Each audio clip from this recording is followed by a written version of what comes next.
Earlier, before currency was invented and used as a way to exchange, you know, money for something else as a currency, as a form of money, there were bags of wheat, whatever. It used to be called barter. Anyone who studied history knows that. So, if a spell had to be cast and a farmer wanted a better crop, they would come to a spellcaster and give them a part of their profit, or a cattle, or a grain of wheat, so on and so forth. So that used to be one way. Another way was reciprocation. So say if somebody casts a spell for a person who wants illness to go away from the family, and a spell is cast, in return some of their household chores would be done. The spellcaster's household chores would be done, or they would lend them their horse to go to the market. So there were various ways by which there would be a transfer of, you can call it goodwill, that's the closest word I can think of, through which there would be some kind of a transfer. Once currency was created, it was taken to be the way that the energy transfers from the person who's giving the currency, the money, to the spellcaster, and that energy is actually used in the spellcasting process. Now, before you ask me, it doesn't mean that if you want a spell to be conducted, you would rather give me a box of ice cream instead of the payment in terms of money. It doesn't work like that anymore. It used to earlier, but once the spellcasting process changed, the currency itself, I can't put a box of ice cream as an energy exchange. I could have, but then you and I were not born that time.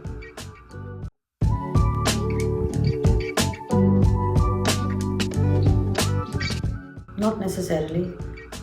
I, for one, have never accepted currency in terms of paper or metal from anybody. I prefer if there is a transfer done into my bank account, and that energy is taken as a means of spellcasting exchange. So some people take cash. I've seen some tarot readers who take cash. I have never met a spellcaster who has a problem with either cash or card. But most of the tarot readers in certain parts of the world prefer it if they have cash.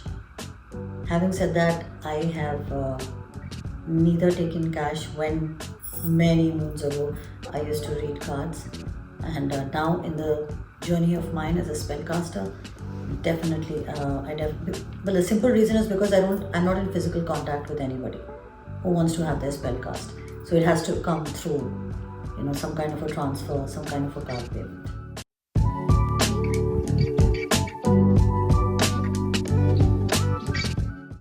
If you are going to have a spell cast, or if you are going to have your tarots read, the energy exchange has to be complete and in advance.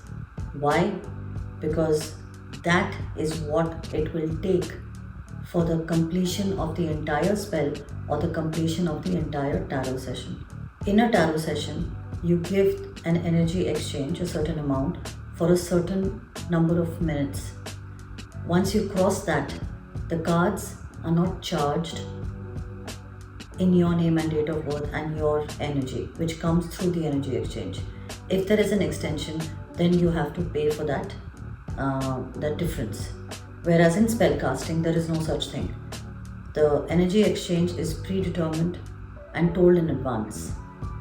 Another reason, is because whatever the spell is, the spellcaster puts out 100% of the energy of not just their own selves, but also takes the effort and uses the raw materials and sees the whole process through. All you're doing is paying someone to do their job. Let me put it even more simply.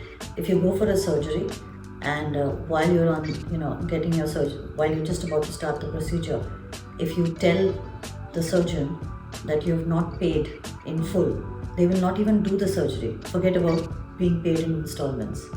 So there are certain jobs in which you do have Like for example, buying a car, buying a house, or even buying a mobile phone, or so on and so forth.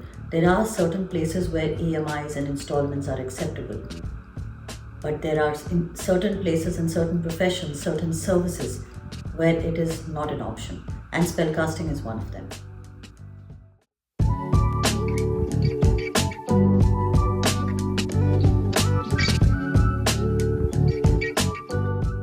I'll say it as plainly as I can. If you want a discount on the work that is being done in your process, your spellcasting, I'll ask you a straight and simple forward question. Do you think it is okay with you if there is a discount or a degrade in the energy that is being put in, the effort that is put in, the raw material that is put in, the time that is put in? Think about it. So when you say, can you give me a discount? Anywhere you go, do not think for a second that they're doing you a favor. They're doing it because it's they've already planned it out. The reason why we are telling this to you is because people equate this with, I went to buy a car and I got a discount there. Why can't I have a dragon spell done because of a discount? Because of this reason. Buying a car, doing a spell are very different things. If you buy a car and drive it to a place of work where you are not happy, you come to a spellcaster.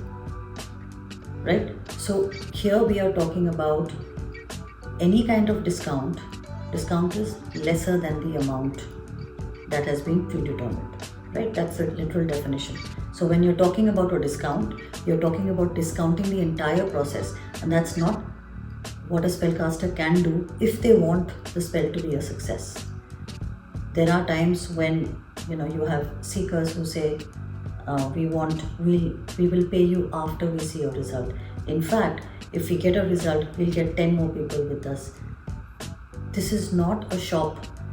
Can you tell this to a doctor? If I like how you are, I'll get 10 more people. They look at you like, what did you just say to me? So in a way, it's insulting the effort, because we as spellcasters also have parts of our lives which are routine and ordinary. We have homes to run, we have family to look after, we have our own lives other than spellcasting. So we have moved away from our lives partially to look after you and your needs. So insulting a spellcaster by saying, I want a discount, or I'm not very happy with how much. Of course, yes, if it is an exorbitant amount of money that's being asked, but at Rakaina, the kind of EE that we are charging for each one of our works, I can guarantee you will not find this quality at this EE anywhere on planet Earth. So I leave you with that as food for thought. And if you have any questions, do not hesitate to leave them in the comment section below. Thank you for watching, and see you at Rakaina.